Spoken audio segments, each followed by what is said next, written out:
This month. Perfect. Pero bakit para init na init ka naman? Yun nga po kahit nasa Baguio tayo, summer capital of the Philippines, ang init. Aba na po talaga ang lagay ng panahon ngayon. Oo, alam nyo ba na isa nga yan sa mga epekto ng climate change. At dahil umiinit na ang lagay ng panahon, mas malalakas na bagyo ang ating nararanasan.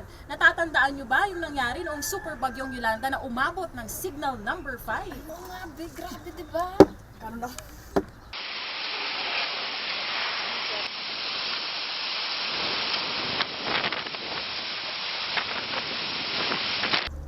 Guys, alam nyo ba, nung super bagyong Lawin, umabot din niya ng signal number 5 at Cordillera ang isa sa mga matinding tinamaan. Matinding pinsala ang dulot din ng super bagyong Lawin sa lalawigan po ng Apayao.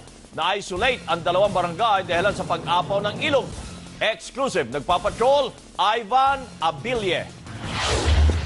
Hindi pa man nagla-landfall ang bagyong Lawin, ramdam na ang dala nitong hangin sa lalawigan ng Apayao.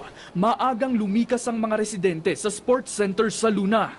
Alas 2 ng madaling araw kahapon nang hambalusin ng bagyo ang lalawigan. Pagsapit ng liwanag, ganito na ang itsura ng mga bahay. Sa ngayon, nasa storm signal number 3 ang Baguio City at Benguet. Kaya naman ganito kalakas ang ulan at hangin. Yung mga halaman sa aking likuran ay nagtumbahan na.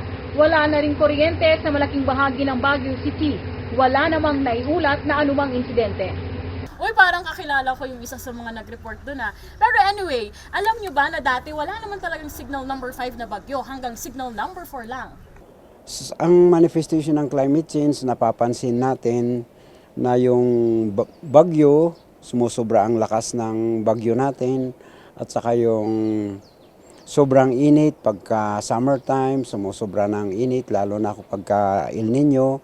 Pagka tag-ulan naman, sumusobra naman dami yung ulan. Tapos pagka northeast naman, sumusobra naman yung lamig. Oh, alam nyo ba kung ano ang tungkol sa climate change? Diba yung climate change, yun yung pagka umuumaga na? Hindi, yung climate change, yun yung gumagabi na, yung pag dumidilim na. Ano ba? Hindi naman yun yung climate change eh. Ang climate change, yan yung pag-init, pagtaas ng temperatura ng mundo. Yun yun. Tama, yung climate change yun ay dahil sa pag-init ng mundo o tinatawag na global warming. Ang climate change po ay yung pagbabago ng climate pattern ng buong Pilipinas o kaya buong mundo. Kaya tinatawag na climate change. Ang dahilan bakit may climate change ay dahil sa mga usok gaya ng carbon dioxide galing sa sasakyan, mga methane gas galing sa basura, at saka nitrogen galing sa agriculture. Yun po yung mga gases na napupuno ang mundo, sumusobra ang mga gases na yan, kaya naapektuhan yung weather natin. Ito, seryosong usapan na meron ba kayong mga course or subject kung saan natatalakay yung science and technology? Kasama na dyan yung climate change at sa tingin nyo ba sapat yung nagiging talakayan ninyo at kaalaman ng inyong mga guro? Well, ma'am, meron po. Katulad po, kasi may subject po kami na Natural Science 1, Natural Science 2, tapos yung pinaka-detail po doon yung ECOL. Yun nga lang kasi, ma'am, yung problema po doon minsan, hindi po masyadong naipapaliwanag po, ma'am, yung mga subjects po, yung topics po, lalo na po sa climate change po. Okay.